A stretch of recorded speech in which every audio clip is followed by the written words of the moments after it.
La chaleur et la sécheresse responsables de très nombreux départs de feu dans les cultures. Rien que cet après-midi et rien qu'en Loir-et-Cher, les pompiers ont été appelés sur 16 incendies. À Vineuil, 35 pompiers tentent actuellement encore d'éteindre cet incendie qui s'est déclaré dans l'après-midi. Les flammes ont gagné jusqu'aux haies des jardins dans cette zone résidentielle. Incendie en série aussi en Eure-et-Loir. Dans ce département, 500 hectares sont partis en fumée depuis la fin de semaine dernière. À l'issue d'une réunion de crise, hier, le préfet a pris des mesures pour encadrer les moissons et ainsi tenter de limiter les risques. Reportage d'Amélie Rigaudenzou avec Didier Lepape. Des récoltes qui partent en fumée, cela devient une habitude pour les pompiers d'Eure-et-Loir. Mais pour le propriétaire de cette parcelle, c'est une triste première. Il ne peut que regarder impuissant les flammes dévaster son champ.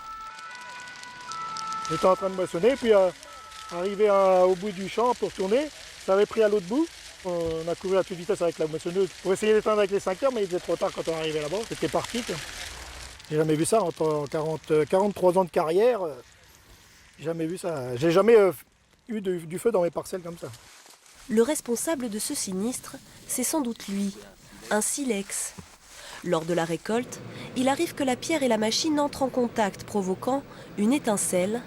L'embrasement est alors immédiat. Bruno, pour des chaumettes, tu n'as qu'à des chaumettes où on vient de passer là. La benne et puis moi là. À défaut de pouvoir empêcher le feu, cet autre agriculteur tente d'en limiter les éventuels dégâts, en déchaumant le contour de sa parcelle. Le déchaumage scalpe le terrain, mélange la paille à la terre, et si bien s'il y a un démarrage de feu, il est beaucoup plus lent. On a plus de temps pour intervenir et l'arrêter complètement. Depuis hier, le préfet a rendu le déchaumage obligatoire. Les agriculteurs craignaient qu'on les oblige à moissonner de nuit. Cet arrêté est donc un bon compromis. Il aurait pu prendre une position plus radicale, ce qui aurait été très embêtant parce que ça aurait induit beaucoup de coûts supérieurs dus à la main-d'œuvre qui aurait été obligée de travailler de nuit. Et là, ça aurait été aussi bien problématique pour les agriculteurs que pour les coopératives. L'arrêté préfectoral court jusqu'à dimanche, mais en l'absence de pluie, les moissons pourraient rester sous haute surveillance.